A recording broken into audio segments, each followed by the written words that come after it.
கட்டி காப்பாற்றணும். இந்த கிராமத்திற்கின்ற வீடு மாடு கோழி ஜீவராசிகள் அத்தனை கட்டி காப்பாற்றணும். மும்மாறி மழை பெய்து இந்த கிராமம் எப்போதுமே செழிப்பா இருக்குன்னு உதவி செய்யணும்.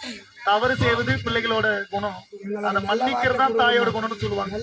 இந்த கிராம மக்கள் எவ்வளவு தெரிஞ்சா தெரியாம தவறுகள் செய்திருந்தாலும் அதை